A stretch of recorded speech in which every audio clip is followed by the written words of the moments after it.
our team members have been hard at work, and we have Victor who can join us live with seamless audio. So Please. From Cluj-Napoca, Romania, Victor, we would love to hear from you. Hello, it's great to be with you. Yay! Victor, good to see you. I was trying to tell you that for me, the circles are really familiar with the format of the book clubs, and I was organizing this for a few years, and it seems that people really need this kind of connection, this dialogue, place where they can talk about more important things than just the weather. And for us, having a circle in every time in a different location and having it with places that are important to the topic of that month, it was really good, and it was a really good feedback for the participants. And also at our TEDx Women event, we had the chance to talk about the circles on stage. And a lot of people, we had like 1,000 people in the audience, and a really big number of them joined our Facebook group and are interested in hosting circles in their companies, in their communities. And yeah, for us, it seems that the future, the theme of the next month, will be also a really good future for the TED circles. And we are also really interested in trying to have circles like this around topics that we bring to our TEDx stage. Like a follow-up to the ideas brought to the stage, to have them having a more profound dialogue and even impact around that subject. Can I ask Victor, I'm just curious, like one story of a reaction from a guest that surprised you or encouraged you? Yeah, so like in November, where was the Justice and Society, we had our circle in a court room. We had the judge as a guest, and he explained like the whole justice systems works in Romania, and this is a topic really hot in our country, because there was a lot of discussion about corruption and about a lot of laws that were trying to be cut down and make easier for people to do corruption acts and get away with it. So yeah, this is a really important topic in our community now. Great. Cool. And that's an example of Victor involving diversity of guests by going to a judge come November to talk about justice and society, and he might have hooked him there and had more opportunities. He may be asking to come more and more. Victor, any ideas for where you'll host the future or February when we talk about love? Any venue inspiration? We are searching for them right now, and it's nice that people are starting to invite us in their libraries, in their companies, in their coffee shops to do these circles there. And it's really interesting that people see this feedback that we also saw in our TEDx team, that the fact that if part of our team attends these circles, it's a really good way to bring the team together and to have a closer relationship between our team.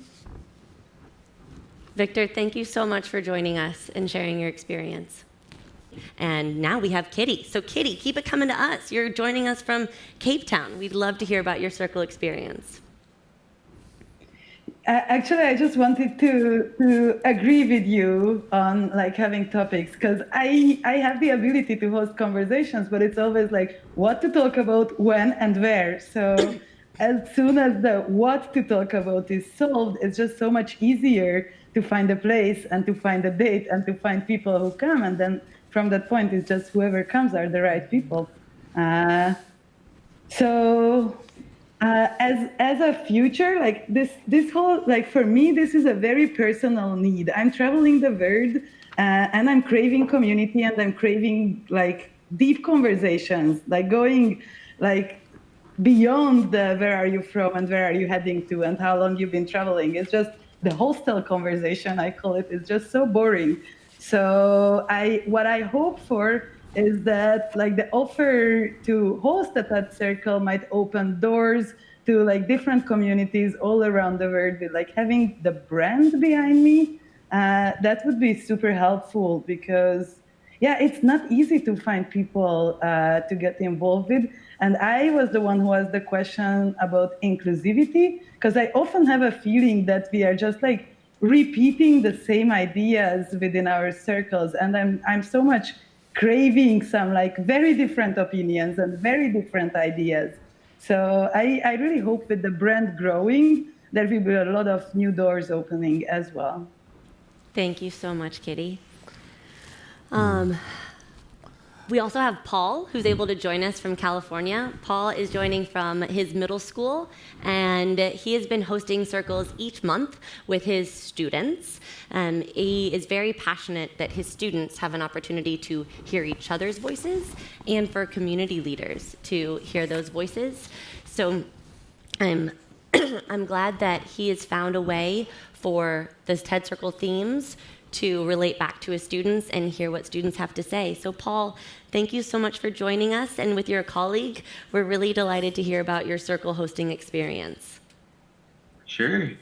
Greetings from California. Again, I'm Paul Lucero. I teach middle school, which is 12 to 14-year-olds. This is my co-teacher, Borisza Lopez-Sevilla.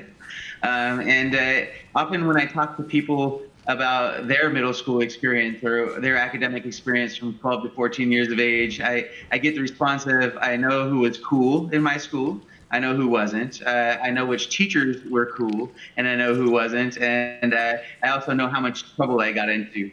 And because of that, we know that middle schoolers are very social beings, and they get often passed over in academic circles.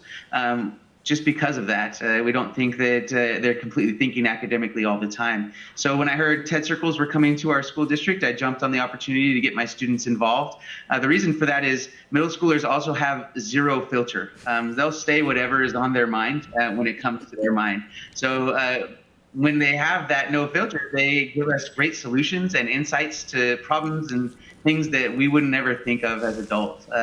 And to see this grow in our school district, I want it to go to other populations that may be underserved or not heard as much. We're thinking about taking it to alternative education sites where students are a little bit behind in credits to graduate from high school because of life. And with those life experiences, I think they have a lot of insight to bring to us. Surprisingly, in our circles, to me, the biggest surprise was the adult interactions with our students. Honestly, our adults have shown up every time. Our superintendent is there for every TED Circle. Assistant superintendents, our board members are there listening to our kids and allowing them to have that voice that I'm passionate about our students having. And it's been fantastic. And speaking of the students, they've ran with it. I mean, they're going crazy. The first circle was a little rough. We had to have kind of some scaffolding in of how adults talk to kids, how kids talk to adults, and how to get into those deep conversations about these global issues. And it's really taken off to the point that our students are involved in design competitions in our community, designing wellness centers and doing those types of things. And then 5 years down the road, or however I see this rolling out, I really see it as a huge benefit to our school district. I see it as a decision-making process. What these circles have brought to us is a moment in time where we can stop everything. School districts are busy. I mean, we're running back and forth. Our leaders are running around our campuses, leading and bringing in new programs and accountability. Teachers are trying to cover whatever we can cover in the small amount of time we have between testing windows, and our kids are just trying to keep up. And TED brought these circles to us, and it stops. For 90 minutes, we stop and we listen to our biggest stakeholders, our kids. And they let us know what's going on. And the decision-making process, I think, is something that we need to focus on our students more than the upper echelons of the educators ourselves and even our administrators. We need to start focusing in more on them. And this has brought that to us, and I'm excited for our future in it. It's an amazing process. Paul, it's incredible to hear your experience. Did the students help design those T-shirts too? They did. They looked at them, and we have on our sleeves. For us, we just have participant, nice. But for our students, we had all of the things that they're included in and on our campuses, because the students that are involved in our TED Talks, and I looked at a lot of questions were revolving around how do you have different conversations every time, right? And for us, the difference it comes into what our kids are involved in. So we have cheerleaders, we have athletes. We have students that are involved in our web, which is where everybody belongs, our AVID programs, all of these different academic programs, clubs on sites, engineering clubs. And so just involving them in that process brings that difference into every one of our TED Talks. Now, it's not the same comments over and over again about a different TED Talk. It's a different view on how we should proceed. And it's been a beautiful process in that. Wow, Paul, you've created a microcosm of what we hope the world does, that you level the playing field and let all of the voices be heard across clubs and across generations. I'm a former 8th grade math teacher, so this speaks near and dear to my heart. Thank you so much for all the work you and your co-teacher are doing. Sure, thank you. Yeah. We are on a roll, everybody. Up next, we have Elisa from San José de Campos, Brazil, who is going to talk with us about her online circles. I know I gave it a bit of a spoiler alert, but Elisa is a TED translator.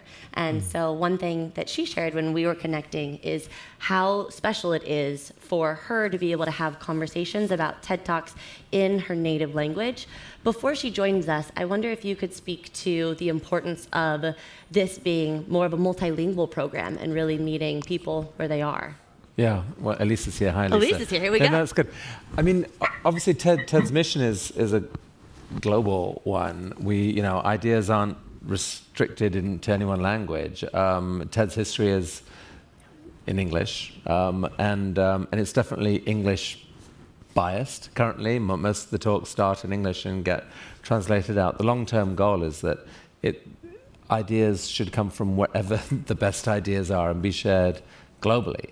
And right now, most of that is done via, the Amazing Volunteer Program, and it's done via subtitles. Increasingly, in the future, we're looking at, we want to be able to start dubbing some talks, and that may be a better means for some people. But what's great here is that, like, if you picture a 2-hour evening, say 15 minutes of that is spent watching a talk where it's subtitled. But then an hour and 45 minutes is spent in your own language. And that right there is shifting more time towards, the actual conversation in your language, rather than, I think TED Talks subtitled are an incredible thing, but there's a slight element of compromise in there, and that you're reading rather than listening and feeling, the language. So, I think it's really exciting, and I'm eager to hear from you, Elisa, on how your experience has been doing two things, really. It sounds like you're doing it online and in Portuguese. Yeah. So I hosted 7 TED Circles so far, and 6 of them were online. The TED Circles online connected people from different countries like Argentina, Brazil, Canada, Chile, England, and Germany. Wonderful. Since half of these circles were in Brazilian Portuguese, that is my native language, I'm glad we could be inclusive and reach an audience that's not fluent in English. I found many benefits while hosting online TED Circles too, and I'd like to highlight 2 of them. One is that I could include people with different backgrounds and busy schedules, like parents, business people, and people that spend hours commuting to work every day, and sometimes want to spend some time at home, or even be able to attend a circle from a place of their choice, like a park and an airport, for example. Another benefit was asking the participants to watch the talk beforehand and take some notes, only to not forget what they want to share. And surprisingly, they were very committed and came really prepared for a 60 to 90-minute discussion. It was very nice. They really want to speak and to listen to each other carefully. And I'd like to tell you one of my dreams, which is to see TED's website working as a platform to connect people that share the TED values. And I genuinely believe that TED Circles can transform the way people get connected globally. I'm proud of the great results we all achieved together, and thank to Elisa too. And I'd like to thank you all the hosts, for being part of the TED Circles community and share your experience and dreams with us. You are very inspiring, very inspiring. Thank you.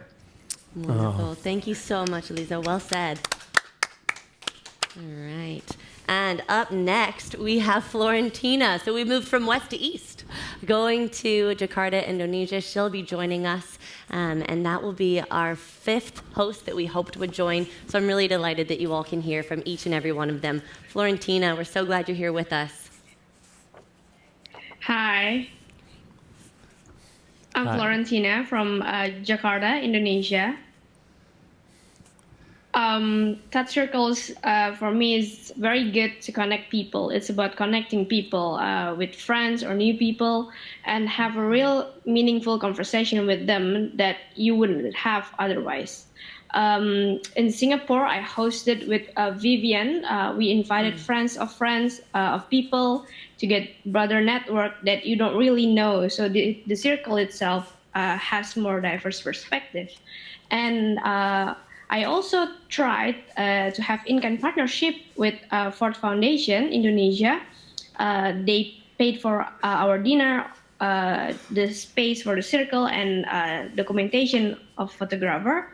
And they didn't ask anything in return because the topic itself about justice and society was so on mission for them. And we showed Brian Stevenson's talk. A surprising benefit of the in-kind partnership is that they also invited their network. So it's combined between our TEDx Jakarta network and our personal network and their network too. So it helped with diversity for the circle's perspective even more. Florentina, can you picture, I mean, you're a TEDx organizer, can you picture some people in your community adopting this? Because one of the riddles for TEDx has been, viewed as an event organizing process. It's unbelievable. Many of those events are held once a year. The question is, what does it take to further deepen community? And I'm curious whether you can picture members of your community doing this regularly, and and whether you think that can actually help contribute to a growing sense of community among people who they go to your event once a year, but they want more. Yes. So from our few TED circles that we hosted, there are few TEDx community member, including core team member, also participants of our TED circles that being asked about how to be a host. And I also have a template email to be sent to them in our local language, how to apply as a host, and direct them to our website of TED circles.